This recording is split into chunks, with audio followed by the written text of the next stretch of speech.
एक महल के द्वार पर बहुत भीड़ लगी हुई थी।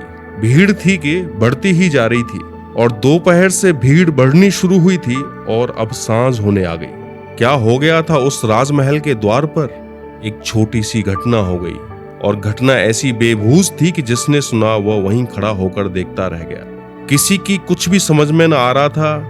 एक भिखारी सुबह सुबह आया और उसने राजा के महल के सामने अपना भिक्षा पात्र फैलाया। राजा ने अपने नौकरों से कहा, कुछ दे दो इसे।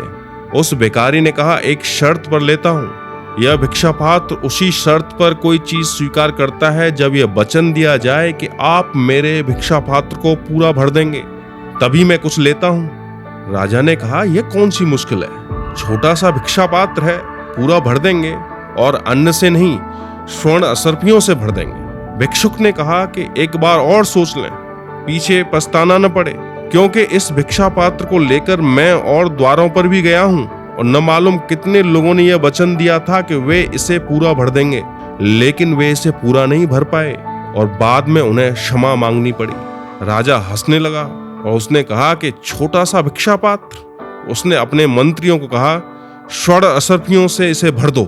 यही घटना हो गई थी। राजा स्वर्ण असरफियां डालता चला जा रहा था और भिक्षा पात्र कुछ ऐसा था कि भरता ही नहीं था। सारा गांव द्वार पर इकट्ठा हो गया था देखने। किसी को समझ में कुछ भी न पड़ता था कि क्या हो गया है। राजा का खजाना चुक गया। सांझ हो गई, सूरज ढलने लगा, लेकिन भिक्षा का पात्र खाली था। तब तो राजा भी घबराया, गिर पड़ा पैरों पर उस भिक्षु के और बोला, क्या है इस पात्र में रहस्य? क्या है जादू? भरता क्यों नहीं? उस भिखारी ने कहा, कोई जादू नहीं है, कोई रहस्य नहीं है, बड़ी सीधी सी बात है। एक मरघट से निकलता था, वहां पर एक आदमी की खोपड़ी मिल गई। उससे ही मैंने भिक्षा पात्र को बना लिया और आदमी की खोपड़ी कभी भी किसी चीज से भरती नहीं है, इसलिए ये भी नहीं भरता है।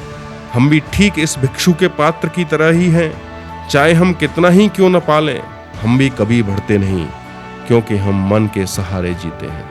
अब ये कहानी कितनी सच है या नहीं कहना मुश्किल है, क्योंकि कहानियाँ सच नहीं होती, कहानियों में सच होता है। आशा करता हूँ कि इस कहानी से हम भी वही सीख पाएंगे जो उस दिन राजा ने सीखा था।